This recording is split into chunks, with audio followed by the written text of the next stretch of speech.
आज पौष 26 गते बिहीबार साताको अन्तिम कारोबार दिन हिजोको क्लोजिङको दाँजोमा जम्मा 0.6 अङ्कले घटेर आजको बजार बन्द भएको छ। हिजोकै क्लोजिङ आसपासमा नै क्लोज गरेको छ। 2089 बिन्दुमा छ नेप्से इन्डेक्स। कारोबार रकम 4 अर्ब 30 करोडको छ। नेप्से साइडवेज रहँदा कारोबार रकम पनि एकदम कम आएको छ।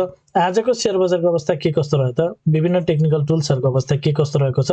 टेक्निकल्ली नेप्सेको ओभरअल मुभमेन्ट के कस्तो रहेको छ समीक्षा गर्नको लागि सधैँ चाहिँ आज पनि नेप्से एनालाइसिस लिएर म उपस्थित भइसकेको छु। नमस्ते, म LAMICHHANE हजुरहरूलाई मेरो युट्युब च्यानलमा हार्दिक स्वागत गर्दछु।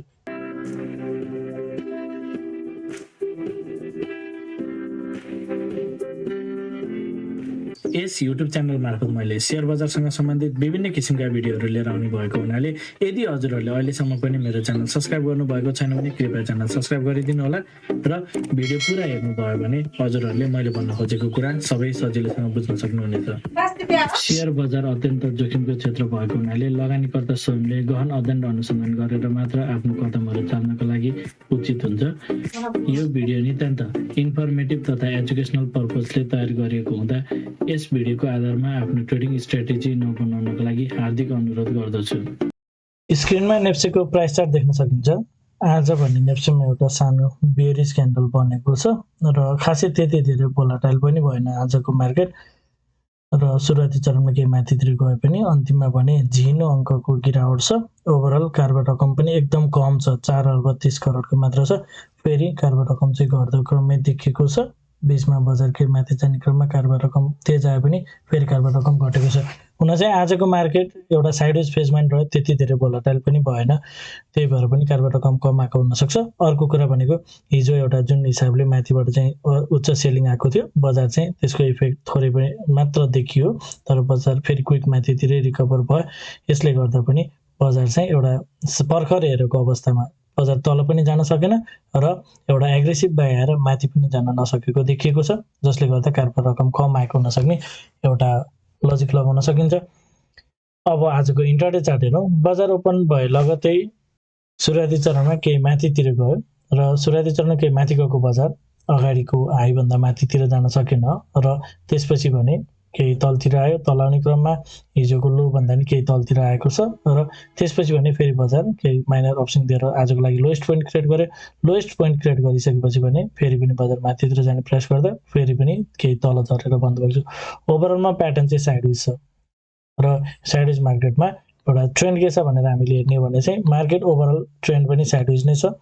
यो लोलाई अझै पनि मार्केटले ब्रेक गरेको छैन। अगाडिदेखि मार्केट चाहिँ एउटा lower time frame, very lower time frame, एकदम माइनर टाइम फ्रेममा पनि बजार चाहिँ यो हिसाबले हामीले हेर्छौँ भने चलिरहेको ट्रेन्ड चाहिँ पोजिटिभ नै छ र जबसम्म यो लो ब्रेक गर्दैन तबसम्म मार्केटको चान्सेस भनेको यसरी माथितिर जान सक्ने प्याटर्न पहिलो चाहिँ हामीले यो हिसाबले हेर्नुपर्ने हुन्छ। तर एउटा टप लगाइसकेको जुन एउटा माथिबाट चाहिँ मार्केट यसरी जुन एउटा टप लगाइसकेको क्रिएट गरेको च्यानल छ, यसले चाहिँ यहाँबाट माथि जाने क्रममा माथि गएर पनि अगाडिको हाईलाई पार नगरेर तलतिर फल भएको हुँदा चाहिँ यो लोलाई ब्रेक गर्न सक्ने पोसिबिलिटी चाहिँ हुनसक्छ भन्ने हिसाबले हामीले हेर्न सक्छौँ।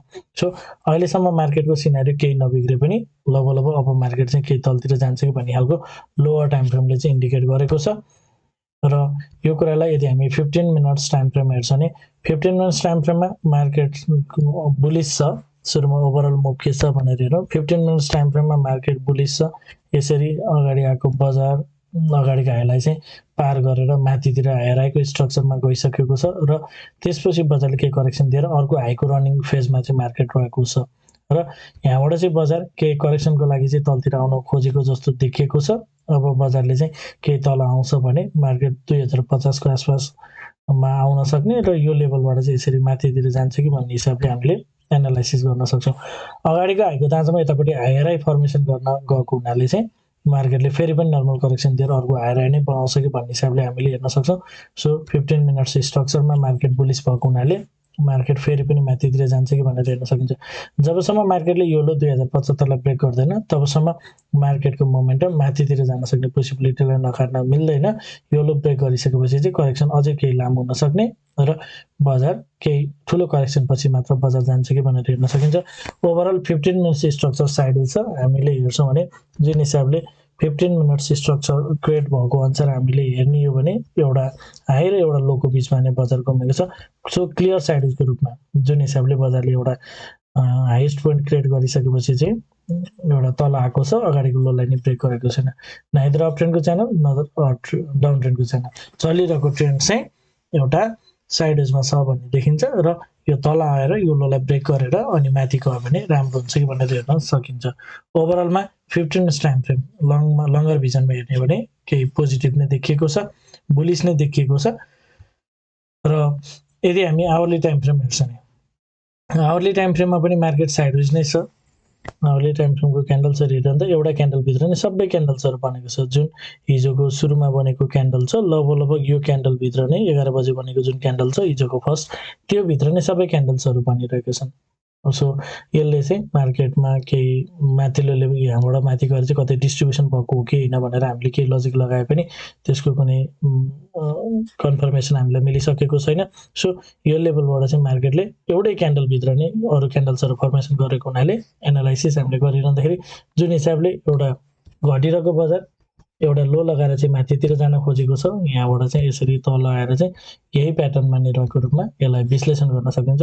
यदि एकरो यहाँबाट माथि जाँदैन र मार्केट चाहिँ केही तल आउँछ भने पनि यसरी केही नर्मल करेक्सन दिएर चाहिँ फेरि पनि बजार चाहिँ 2020 लाई ब्रेकडाउन नगरिकन यसरी माथितिर गयो भने यो चाहिँ राम्रो हुनसक्छ। र हामीले ओभरअल प्याटर्न हेर्दाखेरि जुन हिसाबले बजार एउटा अप ट्रेन्डको च्यानल क्रिएट गरेको छ र करेक्सन फेरि पनि यसरी माथितिर जान सक्छ भन्ने हिसाबले चाहिँ अहिले जुन गरिएको एनालाइसिस छ यो टाइपले के करेक्सन दिएर माथि जाने यो चाहिँ भ्यालिड हुन सक्छ कि भनेर हामीले हेर्न सक्छौँ। र अबको स्टप लस भनेको चाहिँ ट्रेडरहरूको लागि 2020 अगाडिको लो जुन छ त्योभन्दा तल हुन्छ। र हिजो पनि सेयर गरेको थिएँ कि बजारले यदि यो लेभललाई चाहिँ ब्रेकडाउन गर्छ भने अब मार्केट तल आउने क्रममा 2020 लाई चाहिँ यसरी माथि गइसकेको छ, यहाँबाट फल भयो, केही माथि गइसकेको छ र अब चाहिँ यदि यो लोलाई ब्रेक गर्छ भने डाउन ट्रेन्डको च्यानल क्रिएट हुनेछ आवरली टाइम फ्रेममा र मार्केट चाहिँ केही थप तलतिर जान सक्ने र यो अलि ठुलो फल हुन सक्ने चाहिँ यसरी हामी एनालाइसिस गर्न सक्छौँ। र डेली टाइम फ्रेममा यदि हामी हेर्छौँ भने डेली टाइम फ्रेममा हिजो एउटा चाहिँ बुलिस क्यान्डल बने पनि बेरी सेन्टिमेन्ट बोकेको क्यान्डल छ भन्ने कुरा थियो, तर आजको क्यान्डलले त्यो हिजोको क्यान्डललाई चाहिँ भ्यालिड गराउन सकेन। बजार इफेक्ट चाहिँ आयो, थोरै के तल आयो पनि फेरि अल्टिमेटली माथि नै बन्द भएको छ र हिजोको क्यान्डल चाहिँ भ्यालिड हुन नसकेको देखिन्छ। सो आजको क्यान्डल हेरिरहँदाखेरि चाहिँ हिजोको क्यान्डललाई भ्यालिड गर्न नसकेको हुनाले मार्केट पुनः यतैबाट फेरि माथितिर जान्छ कि भन्ने खालको प्याटर्न चाहिँ डेली क्यान्डलले इन्डिकेट गर्छ। अब आगामी दिनमा लोवर टाइम फ्रेममा कस्तो किसिमको स्ट्रक्चर बन्छ त्यो अनुसार हामीले बजारको मोमेन्टमहरू चाहिँ एनालाइसिस गर्न सक्छौँ। र एउटा जानकारी पनि राखौँ, यदि हजुरहरू भेरी एडभान्स लेभलको टेक्निकल एनालाइसिसको कोर्स गर्न चाहनुहुन्छ भने अब सन्डेबाट चाहिँ नयाँ क्लासेसहरू रनिङ हुँदैछ। यदि हजुरहरू इन्ट्रेस्टेड हुनुहुन्छ भने कृपया स्क्रिनमा देखाएको नम्बरमा सम्पर्क गर्नुहोला। साथै यदि हजुरहरू मेरो सल्लाहमा सेयर खरिद बिक्री गर्न चाहनुहुन्छ, एज अ एडभाइजरको रूपमा पनि मलाई लिन चाहनुहुन्छ भने यही नम्बरमा सम्पर्क गर्न सक्नुहुनेछ। 9863805867 यसमा कल, मेसेज अथवा वाट्सएप गर्न सक्नुहुनेछ। अब कन्क्लुजन भन्नु पर्दाखेरि चाहिँ बजार ओभरअल चाहिँ एउटा राम्रो राइजपछि एउटा करेक्सन दिएर चाहिँ माथितिर जान खोजेको जस्तो प्याटर्न छ र जुन हिसाबले बजार हिजो घट्न खोजेको थियो आजको क्यान्डलले त्यसलाई कन्टिन्युएसन दिन सकेन। माथिबाट प्राइस तल आउने प्राइस गरे पनि आजको क्यान्डलले कन्टिन्युएसन दिएको छैन।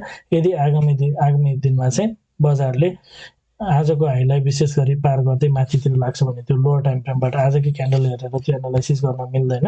यदि बजारले चाहिँ लगभग 2106 पार गर्दै माथितिर गयो भने फेरि पनि अप ट्रेन्ड कन्टिन्यू हुने स्थितिहरू बन्छ भने यदि बजारले चाहिँ यो 2075 लाई ब्रेक गर्छ, यो ब्रेक गर्न परेन, माथि तलतिर आउने खालको प्याटर्न चाहिँ लोवर टाइम फ्रेममा स्वतः देखिएको छ। सो यदि माथि जानको लागि चाहिँ 2106 पार गर्दै माथितिर गयो भने चाहिँ भेरी हाई चान्सेस मार्केट फेरि पनि माथि अप कन्टिन्यू नै हुन सक्ने जुन अगाडिको प्याटर्न छ, यो हिसाबको जुन अगाडि देखेको प्याटर्न छ यो प्याटर्न नै कन्टिन्यू हुन सक्ने जुन हिसाबले मार्केट यसरी बढिरहेको छ। सो आइरहेको मार्केट छ भने यो एउटा लो लगाएर यसरी फेरि पनि माथि यो प्याटर्न नै कन्टिन्यू हुन सक्छ भनेर हामीले हेर्न सक्छौँ। सो यो प्याटर्न बन्नको लागि 2106 भन्दा माथि जानु पर्यो, अदरवाइज मार्केट चाहिँ जुन अघि नै कोरेको प्याटर्न छ अब चाहिँ नयाँ लो क्रिएट गर्दै यसरी तलतिर चाहिँ जान सक्छ होला भनेर हामीले हेर्न सक्छौँ। हजुरहरूलाई मेरो भिडियो के कस्तो लागिरहेको छ कमेन्टमा जानकारी गराइदिनु होला। भिडियो मन परेको छ, उपयोगी भइरहेको छ, भिडियोले हजुरहरूलाई के सहयोग पुर्याइरहेको छ भने भिडियोमा एक लाइक भने अवश्य गरिदिनु होला। साथै च्यानलमा नयाँ हुनुहुन्छ, पहिलोपटक हेर्दै हुनुहुन्छ अथवा अहिलेसम्म पनि च्यानल सब्स्क्राइब गर्नुभएको छैन भने च्यानल सब्स्क्राइब गरिदिनु होला भन्न चाहन्छु। हवस् त, धन्यवाद, नमस्ते।